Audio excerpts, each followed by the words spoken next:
গত 1 জুলাই 2024 থেকে 5 আগস্ট 2024 পর্যন্ত সারা বাংলাদেশের আপনি ছাত্র বৈষম্য আন্দোলন নামে একটা সংগঠন, এই সংগঠন কোটা বিরোধী আন্দোলনের বিরুদ্ধে তারা আন্দোলন করেছিল শান্তিপূর্ণভাবে।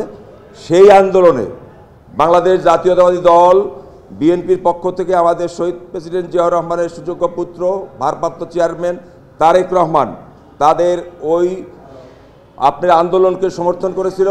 গত 1 জুলাই 2024 থেকে 5 আগস্ট পর্যন্ত সারা বাংলাদেশের জাতীয়তাবাদী দল বিএনপি, ছাত্রদল, যুবদল, কৃষক দল, স্বেচ্ছাসেবক দল সহ যত অঙ্গ সংগঠন আছে সবাই এতে অংশগ্রহণ করেছিল।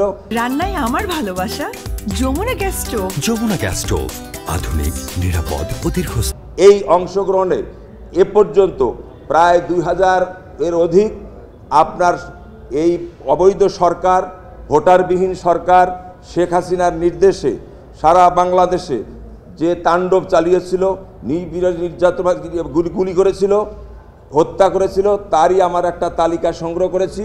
এ পর্যন্ত আমরা 848 জনের তালিকা বিএনপি অফিসে প্রাপ্ত হয়েছি।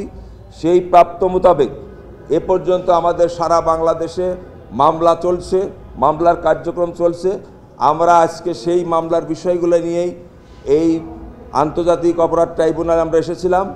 আমরা 848 জনের নামের শহীদদের তালিকা এবং 84টি মামলার এজাহারের কপি সহ মামলা দায়ের করার জন্য বিএনপির মহাসচিব মির্জা ফখরুল ইসলাম আলমগীর মহোদয় ওনার স্বাক্ষরিত একটি চিঠি আমাকে এবং আমার সাথে আমার সমন্বয়ক আমাদের অ্যাডভোকেট জাহিদ সাহেবকে পাঠিয়েছেন। সেই পত্রসহ ওই সমস্ত তালিকা সহ বিভিন্ন কয়েকটি দিনের বিভিন্ন পত্রিকার ছবি এবং বিভিন্ন ভিডিও ক্লিপ পত্রিকা সহ আমরা এই এজাহারের কপি জমা দিলাম। 118 পাতা পর্যন্ত আছে আমাদের এই শহীদদের তালিকা, আর 500-র উপরে আছে আপনার এজাহারের তালিকা। এই সম্পূর্ণ আজকে জমা দিলাম, ওনারা রিসিভ করে নিয়েছেন।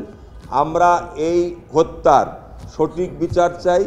এই বিচারের জন্য আমরা চেয়েছি, আপনারা জানেন যে সারা বাংলাদেশে এই বৈষম্য বিরোধী ছাত্র আন্দোলনের সপক্ষে যে বিএনপি যে সমর্থন দিয়েছিল, সেই সমর্থনের পরিপ্রেক্ষিতে আমাদের যে সমস্ত লোক শহীদ হয়েছেন, ছাত্র সহ মূল দল সহ শহীদ হয়েছে, তাদের তালিকা আমরা জমা দিয়েছি। আমরা ন্যায় বিচার চাই।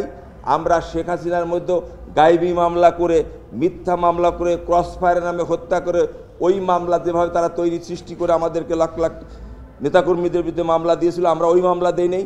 আমরা সঠিক একটা চিত্র তুলে ধরেছি আদালতকে। মাননীয় আদালত জানি আমাদের এই বিচার কার্যক্রম করার জন্য তদন্ত সংস্থা যে আছে আন্তর্জাতিক আদালত, তাদের কাছে প্রেরণ করবে, পাঠাবে, এর বিচার হবে ইনশাআল্লাহ।